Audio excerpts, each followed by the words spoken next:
Okay, now how the chapter comments on the story of the people who went to meet the Prophet. They stayed in the masjid. We should learn from the messenger, peace be upon him. He didn't call them, go out, filthy kafirs, and stuff like that I hear, like the opposite of da'wah, you know. So follow his example. He was a good host. He invited them to the masjid. They stayed in it. And he used respect and logical discussions with them. The guidelines he followed are great. So first, the reminders of the basics. Verse 2, Allah, there is no God except Him, the ever-living, the one who sustains all that exists.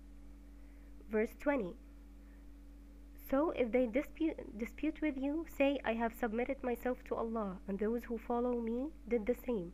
And say to those who were given the book and the Gentiles, did you submit yourselves? If they do, they are rightly guided. But if they turn away, your duty is only to convey the message. Allah is all-seer of the worshippers. You'll find something similar to this in James in the Bible. Submit yourselves therefore to God. Verse 85, and whoever seeks a religion other than submission to God, it will never be accepted of him, and hereafter he will be one of the losers. Again, the same similar verses are in the Bible. Another thing you'll find in this part about the messenger and his discussion with the people of the book is showing respect to the prophets and the people they respect, the people they also believe in.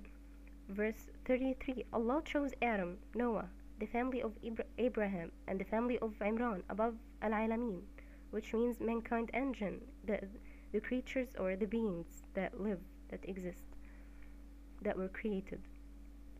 Verse 42, and remember or mention when the angel said, O Maryam or Mary, verily Allah has chosen you, purified you, and chosen you above the women of al-Alamin. Also you'll find rational discussions. Verses like 59, verily the likeness of Jesus before Allah is the likeness of Adam. He created him from dust, and he said to him, be, and he is. Verse 65, O people of the book, why do you dispute about Abraham, while the Torah and the Gospel were not revealed till after him? Have you then no sense? Verse 66, verily you have disputed about that of which you have knowledge. Why do you then dispute concerning that which you have no knowledge? It's Allah who knows, and you know not. Verse 61, then whoever disputes with you concerning him, referring to Jesus, after the knowledge that has come to you, say, come, let us call our sons and your sons, and our women and your women, ourselves and yourselves. Then we pray and invoke the curse of Allah upon those who lie. This is to remind people and to warn them against lying. Finding common terms, a very important point in a discussion. Verse 64 says, O people of the book, come to a just or a common word between us and you, that we worship none but Allah, which is the Creator, God, and that we associate no partners with Him, and that none of us shall take others as lords beside Allah. Then, if they turn away, say, bear witness that we are submitted to God. And then on a good note, this is a very important thing in a discussion.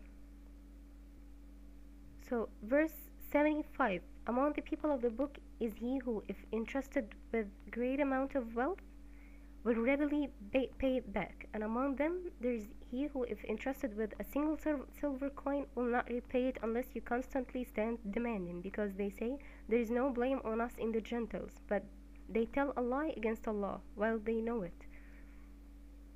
Verse 113, not all of them are alike. A party of the people of the book stand for the right. They recite the verses of Allah during the hours of the night, prostrating themselves in prayer. Verse 199, and there are certainly among the people of the book those who believe in Allah, and in that which has been revealed to you, and in that which has been revealed to them, humbling themselves before Allah. They do not sell the verses of Allah for a little price. For them is a reward with their Lord. Surely Allah is swift in account. Okay, this is the part about the discussion between the people of the book and the Muslims. Now we move to the last part of the surah, which is the comment on the Battle of Uhud. Of course, I'm reading a few verses, a few chosen verses, but you'll find more when you read the chapter. Verse 138, the part of the chapter about the Battle of Uhud. Of course, you know that the archers left their places. They disobeyed the orders from the messenger, and this is when they started to lose.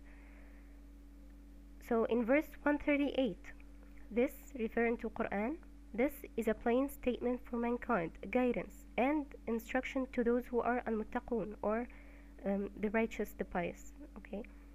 139. So do not become weak, nor be sad, and you will be superior, if you are indeed true believers.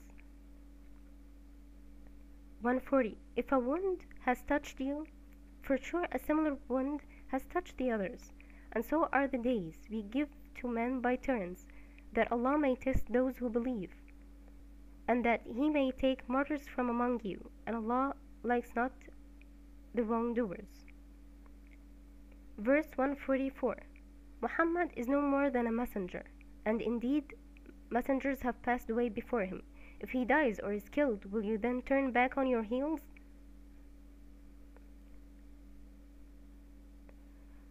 Well, there's verse 130. I'll end with this verse, inshallah. This talk will end with this verse. You'll notice something like strange. What is this verse doing here? Verse 130. O you who believe, eat not usury doubled and multiplied, but fear Allah that you may be successful. It's between verses about the battle.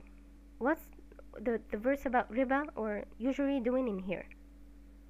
Okay, now the believers with the messenger know that they should obey the laws of God, and that if they disobey, they will lose and they will suffer.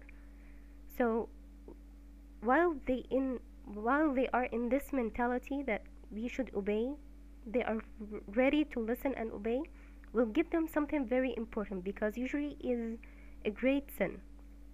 So this verse in this place is very important, and every time you suffer or you're in distress or in hardship because you disobeyed, you remember that obeying is important to succeed.